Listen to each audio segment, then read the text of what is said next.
Análisis de campeón de Sylas. Para los que no lo conocen, Sylas es este tipo. Lo voy a poner aquí en cámara. Sí. Sylas es este tipo. Es un personaje cuya historia es que en el fondo él tiene el poder mágico de detectar a otros magos en un país en el cual los magos son cazados y metidos a prisión. Y en su historia, Sylas es reclutado dentro de la organización que caza magos y tiene una carrera relativamente exitosa como detector de magos, pero en algún punto se encuentra con una niña que tenía mucho potencial y él no quiso como arruinar su vida y arruinar su familia denunciándola, así que trató de ocultarla. Y esto todo resultó en una pelea con los cazadores de magos en los cuales todos menos Sylas terminan muertos. Y Sylas eventualmente termina en prisión.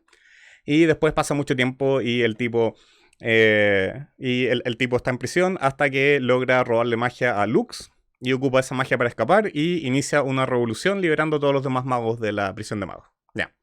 Eh, el lore de Sylas lo vamos a discutir más en profundidad hacia el final. Yo quiero partir hablando acerca del tema de gameplay, porque encuentro que el origen de Sylas no es su lore.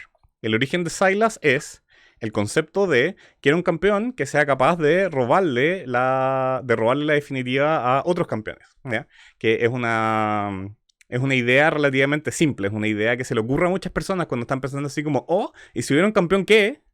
¿Ya? Entonces una de las primeras ideas que tienen es precisamente qué pasaría si es que pudieras robarle las habilidades al campeón del lado. ¿Ya?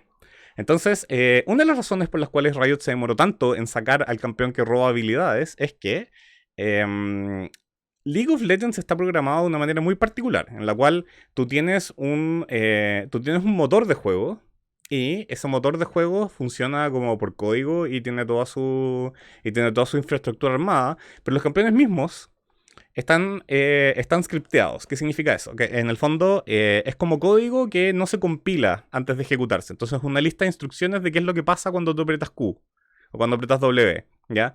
Entonces como las habilidades están escritas así, no hay una gran consistencia entre cómo están, porque tú los puedes hacer funcionar de muchas maneras distintas. Y no tienen estructuras de código que los fuerzan a estar escritas como todas igual. No tienen una arquitectura común. Entonces, cuando hicieron el esfuerzo por crear a Sylas, tuvieron que iterar a lo largo de muchos años porque no era técnicamente viable programar un personaje que le robara habilidades a otros personajes, ¿ya? Habían personajes que estaban escritos de manera que sus habilidades literal no funcionan sobre otro campeón.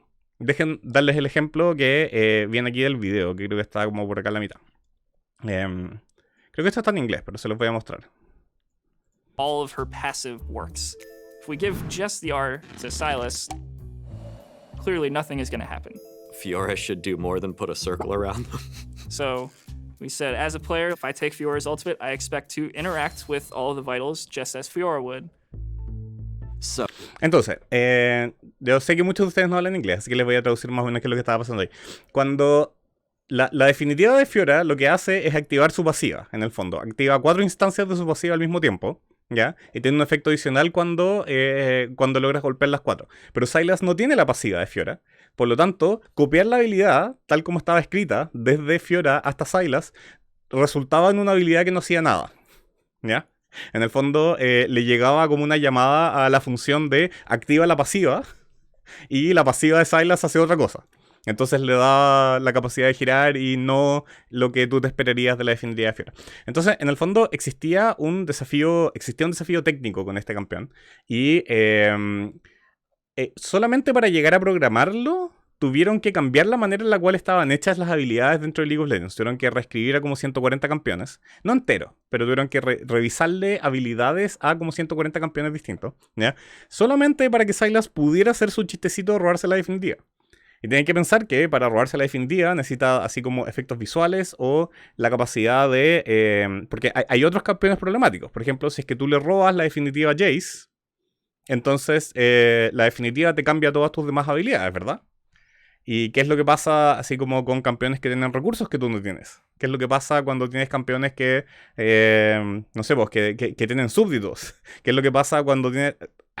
La cantidad de excepciones que existe dentro del sistema de League of Legends es enorme porque el sistema fue creado para que cada campeón fuera un conjunto de excepciones, ¿correcto? Para que fuera algo que rompiera las reglas de cómo funcionaba antes. Entonces, dado que no existía esa consistencia, se demoraron mucho. Entonces, hablemos del gameplay. ¿Cómo les quedó? El objetivo de Sylas era hacer un personaje que robara definitivas y que funcionara, ¿ya? Así que vamos a ver su lista de habilidades, ¿ya? Para los que no lo conocen, en el fondo, ya, la pasiva de Sylas es súper estándar. Cuando él ocupa una habilidad, su siguiente ataque hace daño en área. Súper bien. El estereotipo del campeón de melee ya tiene las siguientes 3 habilidades. Tiene una habilidad para llegar a melee, una habilidad para que su oponente no salga de melee y una habilidad para que haga más daño. ¿Ya? Entonces, ¿de quién estoy hablando? Estoy hablando de Xin Zhao, estoy hablando de Wukong, estoy hablando de Fiora, estoy hablando... la manera más fácil de ser un campeón de melee es ponerle esas 3 habilidades, le agregas una definitiva, le inventas una pasiva y estás listo. ¿Ya?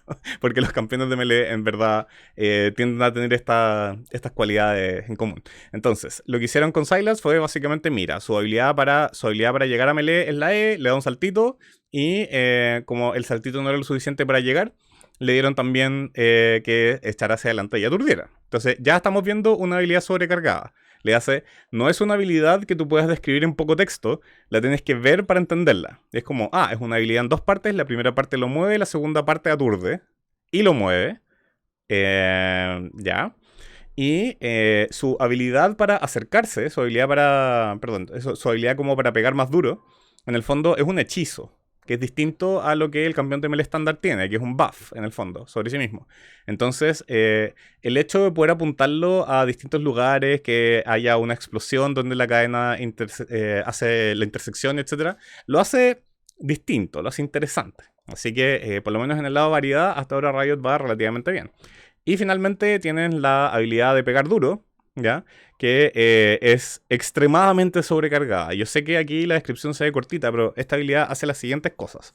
Te mueve y hace daño y hace más daño mientras menos vida tiene el enemigo y te cura más mientras menos vida tienes tú. Entonces, bueno, comparado con uno de los campeones más antiguos, en los cuales tú dices así como, esta habilidad lanza al oponente por los aires y le hace daño. ¿Ya? Sylas requiere explicación para entenderlo. Entonces, punto bueno, su kit es funcional, es un campeón de melee, relativamente fácil de entender. Punto en contra, sus habilidades son sobrecargadas. Necesitas mucha experiencia para en verdad entender, así como cuándo Sylas es más fuerte, cuándo es más débil que tú, etc. Y bueno, finalmente tiene la definitiva, y la definitiva es una pesadilla de balance, en verdad. Es como, ¿qué enfriamiento le pones a copiar las definitivas de 150 otros campeones? Y mira, si es que les soy honesto, yo creo que en términos de gameplay, si es que su objetivo era tener un campeón, así como que se sintiera distinto, que fuera viable y cuya característica es que se roba las definitivas del enemigo, yo digo, Riot, le hiciste súper bien. Sylas es un campeón popular, no de los más populares, pero está en el top 30%, ¿ya? Es un campeón viable, lo hemos visto en competitivo. No es un campeón que esté así como que sea difícil de balancear. Cuando ha estado OP lo han dejado bien relativamente rápido, cuando ha estado débil lo han mejorado relativamente rápido. Entonces tiene un montón de lugares en los cuales lo puedes balancear. En gameplay, Riot, te doy un 8 de 10. Y la razón por la cual le quito puntos y no le doy el 10 de 10 es porque encuentro que las habilidades sobrecargadas le hacen mal al juego. Encuentro que en el fondo es más difícil disfrutar League of Legends cuando hay personajes como este, en el cual tú dices, acabamos de ver nuestro intercambio de daño, así que te estoy ganando, y era mentira, no le estabas ganando, estabas perdiendo, porque la W resulta que le cura un 30% de sus hit points, entonces lo que dice su barra HP es mentira, lo que dice tu barra HP es mentira, y te moriste. ¿Ya? Encuentro que eso es menos entretenido y menos saludable para el juego que, por ejemplo, el decir, me pegaron un tiro de habilidad y por eso me quedé pegado y por eso me agarraron y es como me pegó el gancho Blitzcrank y por eso me mataron. La próxima tengo que esquivar el gancho Blitzcrank. Con Sylas es mucho más así como de, necesitaba hacer cálculos como cuatridimensionales en mi cabeza para entender si es que le ganaba o no le ganaba, más allá de que me apunte o no me apunte su skillshot. Así que, bueno, está bien. Encuentro que les quedó bastante bueno. No es de mis favoritos, pero definitivamente es bueno. Es de los mejores campeones de los mejores campeones en términos de gameplay. Y hablemos de estética, porque alguien ya había comentado que Sylas es un personaje como súper sexualizado y, bueno, como vimos ahí en su diseño original, esta cuestión es innegable. Es así como el tipo, a pesar de, en teoría, haber estado muriéndose de hambre dentro de una prisión / sala de tortura, sale musculoso. ¿Ya? Es un poquito como la historia de Conan, en el fondo, si es que eres un prisionero y te están dando basura de comer, uno no esperaría que salga con tremendos músculos y excelente estado físico, sino que en realidad uno se esperaría una panza, como señales claras de malnutrición, quizá enfermedad, etcétera, pero bueno, está bien.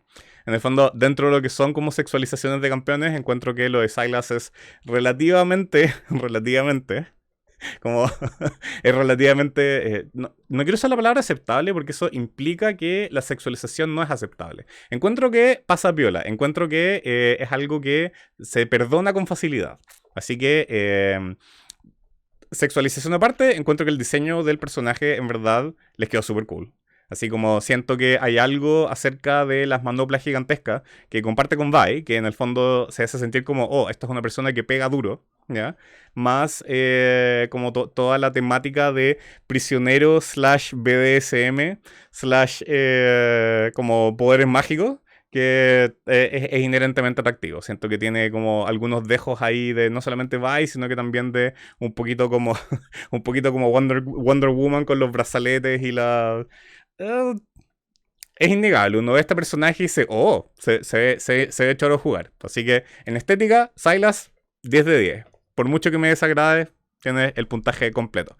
Y vamos a la parte jugosa, porque ustedes ya saben, de lo que estábamos hablando recién en el stream, que tengo mis problemas con la historia de Sylas, ¿ya? Pero quiero dejar de lado el tema de la prisión de magos, porque ese es un tema que me pone muy reiterativo. Y quiero hablarles en particular acerca de una categoría de historias. Es un tipo de historia que se ve en muchas propiedades intelectuales. Quiero hablarles de personajes que tienen en común cosas muy importantes con Sylas, que ustedes puede que algunos los conocen y puede que algunos no. Entonces, quiero presentarles aquí a Hyakimaru. ¿Ya? Hyakimaru es de la serie de anime Dororo. Y Hyakimaru es un bebé cuyo padre hace un trato con demonios, ¿ya? Y le otorga a los demonios el derecho de maldecir a su hijo todo lo que quieran, a cambio de darle prosperidad al país. Entonces Hyakimaru es la víctima de una tremenda injusticia, ¿ya? Y aquí lo pueden ver de bebé, nació sin nariz, sin ojos, sin piel, ¿ya? Y claramente no es una persona que uno consideraría viable. En efecto, la guagua tiene más problemas que eso. No tiene piernas, no tiene brazos. Es un... en verdad es como una caricatura de cuán cruel se puede ser con un recién nacido. Y aquí tiene a Hyakimaru como se ve dentro del anime. En el fondo es adoptado por un artesano que descubre eventualmente que Hyakimaru puede sentir almas, a pesar de ser ciego, sordo, mudo e inválido. Y aparte de sentir almas, puede controlar como prótesis, puede controlar partes de muñeco como si fueran parte de su cuerpo. Entonces, a medida que va creciendo y le van construyendo prótesis, Hyakimaru se convierte en un samurái y un luchador bastante poderoso. Y en el fondo, la historia de Hyakimaru es que él se rebela en contra de la injusticia que se cometió contra él y se mueve por el reino matando demonios con los cuales su padre hizo el trato, y cada vez que logra matar a un demonio, él recupera una parte de su cuerpo, recupera una parte de su persona, como que deshace la injusticia, pero al mismo tiempo maldice al reino en el cual está, quitándole prosperidad. Entonces, a medida que el tipo va haciendo como su búsqueda de la justicia, el reino en el cual vive está viendo cada vez más desastres naturales, sequías, plagas, enfermedades, guerra, etc. ¿Ya? Entonces, en el fondo, lo que tienes es una gran injusticia que lleva a un lugar que es próspero, ¿ya? Seguido por cómo reacciona la persona que recibió la gran injusticia a toda esta gente que en el fondo es próspera a costo de él, ¿ya? Estoy seguro que ven el paralelo con Sylas. Aquí tengo mi ejemplo número 2. Este es Fou-Lu de Breath of Fire, ¿ya? Breath of Fire 4. No es el mejor Breath of Fire, no se los recomiendo, pero la historia de Fou-Lu es que en el fondo él tiene el poder de los dragones. Esto lo hacía una persona tremendamente fuerte dentro de su propio universo, y él fundó un imperio, ¿ya? Y fundó un imperio porque en el fondo quería crear un buen lugar para los humanos. Y en algún punto él es sellado y queda durmiendo durante siglos. Y cuando despierta, el imperio que él ha creado es un lugar muy grande, muy próspero, pero ahora este imperio decide que no quieren tener al antiguo emperador. Así que el nuevo emperador básicamente lo manda a matar. Y toda la humanidad para la cual él trabajó lo traiciona, ¿ya? Y en el fondo uno puede ver cómo el imperio es un relativamente buen lugar, pero el imperio se comporta de manera tremendamente injusta con su fundador. Y todo esto desencadena en que Foulu decide, ¿saben qué? En realidad los humanos son una basura, son traicioneros, no se puede confiar en ellos, así que los voy a destruir a todos, ¿ya? Misma temática. Injusticia que lleva a un lugar próspero. El héroe, bueno, en este caso el villano, decide como rectificar esa injusticia y en el proceso hacer el mundo un lugar peor, ¿ya? ¿Qué tenemos acá? Oh, mira, son los gemelos de Genshin Impact. Se llaman Lumine y Ether. Y aquí, dependiendo de cuál de los dos eliges, tú como tu personaje, el otro, resulta que tienen un accidente, el otro se despierta mucho antes que tú, descubre una gran injusticia, no les voy a decir quién, no les quiero spoiler la historia, ¿ya? Descubre una gran injusticia y en el fondo se alía con los demonios para destruir el lugar en el cual transcurre el juego. Y el protagonista, sea cual sea los dos, está luchando a favor de este lugar bueno que existe, ¿ya? Sin realmente entender cuál fue la gran injusticia que su hermano o hermana está tratando de vengar. Entonces, volvamos a Sylas, porque ejemplos hay muchos, pero encuentro que es una historia recurrente, y es una historia que culturalmente nos importa mucho. ¿Qué pasa cuando tú tienes una gran injusticia que lleva a que las personas que perpetuaron la injusticia estén en un muy buen lugar, sean prósperos, sean saludables, sean exitosos, ¿ya? Y tienes la persona que recibió la injusticia que quiere que se haga justicia. Entonces, ¿qué determina si es que el personaje que está haciendo esto es un héroe o un villano? ¿Ya? Porque en el fondo no hay una respuesta obvia de cómo se soluciona esto. La respuesta ideal sería que las personas que se beneficiaron de la injusticia sean caritativas con la persona que recibió la injusticia y que la persona que recibió la injusticia sea magnánime con los que en el fondo le hicieron daño y lograran llegar a un punto medio en el cual como tratan de compartir la prosperidad y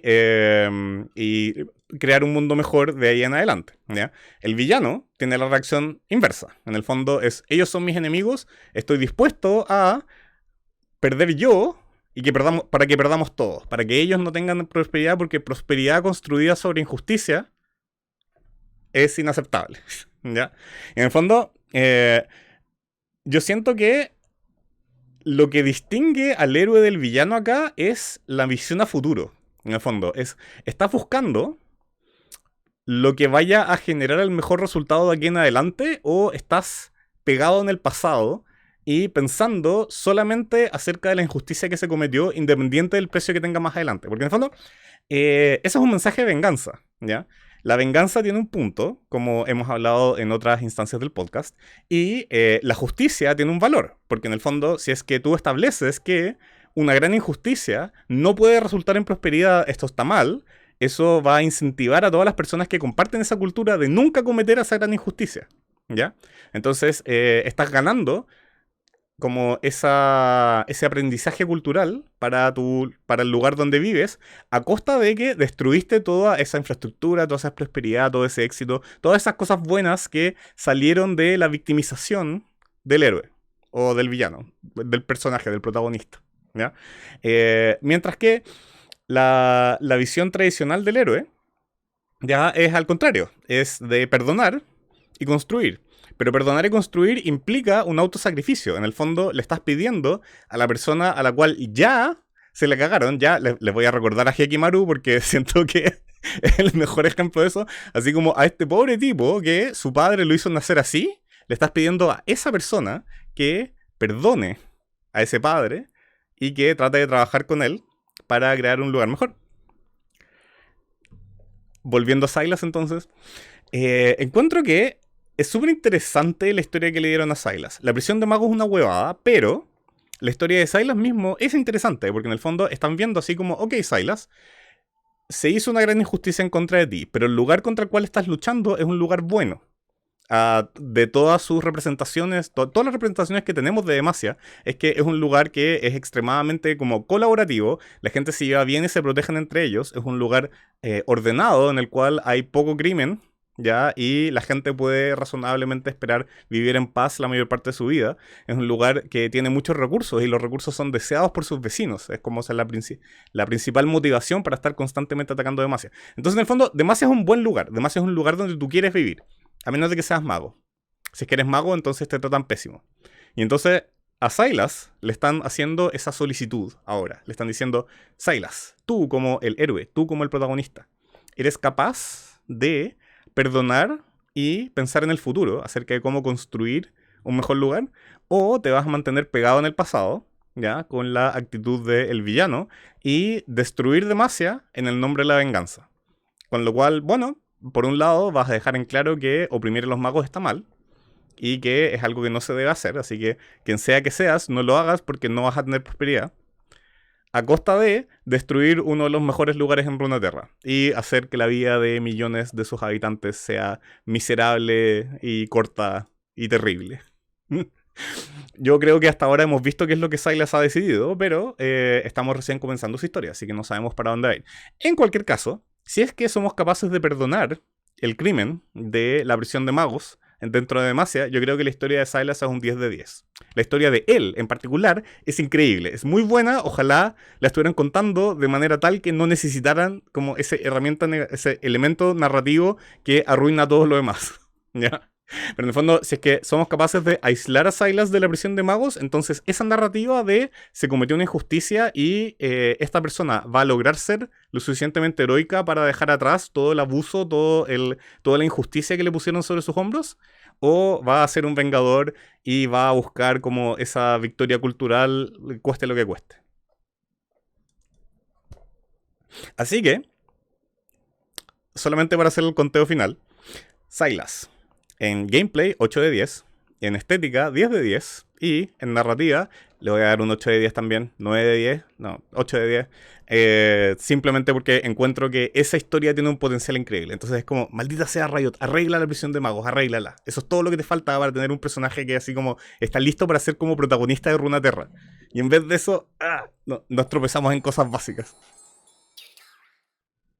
Muchas gracias por ver este segmento de Café con el Profesor. Si te gustaría ver el show en vivo y nominar o votar en cuál campeón analizar la próxima semana, dirígete a twitch.tv/GaussRec todos los lunes a las 18 horas. Y recuerden, si te gustaría ver otro video, YouTube recomienda este de acá. ¡Nos vemos!